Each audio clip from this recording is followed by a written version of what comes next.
Welcome back. You're watching KTN News Desk. Now, let's move to a crisis in the education sector, but of a different type.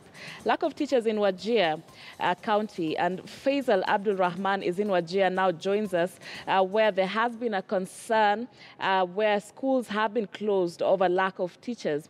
We know that several non-local teachers have moved from the northeastern part of Kenya, citing lack of security. And we also know that the Education CS Ambassador Amina Mohammed will be there tomorrow. So what is the situation now like? And are we seeing a number of schools still being shut for lack of teachers?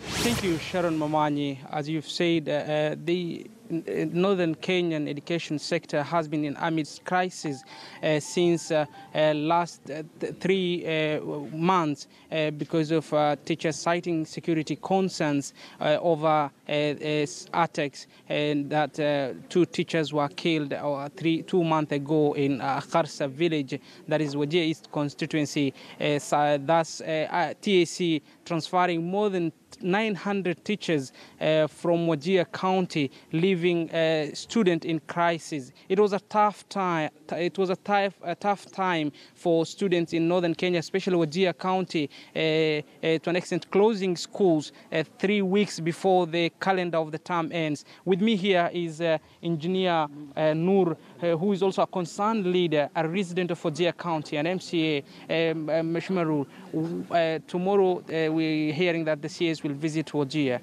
What do you expect? What goodies do you expect from her? Unfortunately, we are in turmoil, especially the education sector in this county. As you have heard, the schools were closed as a result of insecurity for 3 weeks. Thereafter, there has been enormous rainfall, which again added to that, and the schools were again closed. And still, up to now, many schools cannot make to their, many students cannot make to their schools because of the rainy season and the floods.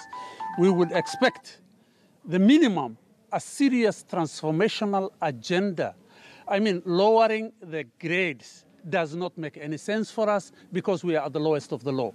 So even if you lower the lowest, we are at the lowest point. So that doesn't help. It helps other people from other parts of the country, but we are at the lowest point. So it's only a question of we are expecting serious transformation agenda where quality of education as well as attendance, as well as the number of teachers should be increased. And this is a factor. The second thing is that insecurity should not impact on education so much like that.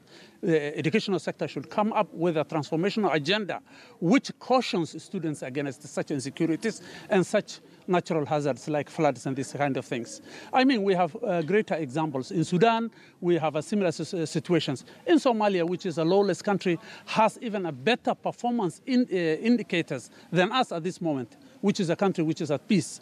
So I'm really surprised the educational sector has not been able to come up with a serious agenda that can caution students against these vagaries of nature as well as man-made problems in the county. Thank you, Mheshimiwa. And Sharon, as you just heard from the Mheshimiwa, is that what is there is we have went to checkpoint to the schools, and we've seen most of the students have not yet reported because they went for holidays. Coming back to the county is really hard because of impassable roads that was brought by heavy downpour of rains in this part of the region, and poor quality of roads. And just to bring one person also maybe to tell us what he is expecting from the CS tomorrow, Mr. Abdulrahman. What do you expect from the CS visit tomorrow? Thank you. First and foremost, we appreciate and thank the leadership of the current MP Wajir East who initiated the program of the CS coming tomorrow. Thank you. And Sharon Momanyi, it's just a matter of wait and see what goodies the Mheshimiwa will bring tomorrow.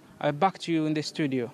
Many thanks, Faizal Abdulrahman, my colleague there reporting from Wajir on that education crisis. Many schools remaining closed after, the calendar of this new term beginning due to lack of teachers. We know that this is an issue that has been, ongoing for a very long time. Insecurity causing non-local teachers saying that they do not want to be posted in the general northern eastern part of Kenya. So let's see how that goes, especially when the CS of Education goes there tomorrow. Let's move on now.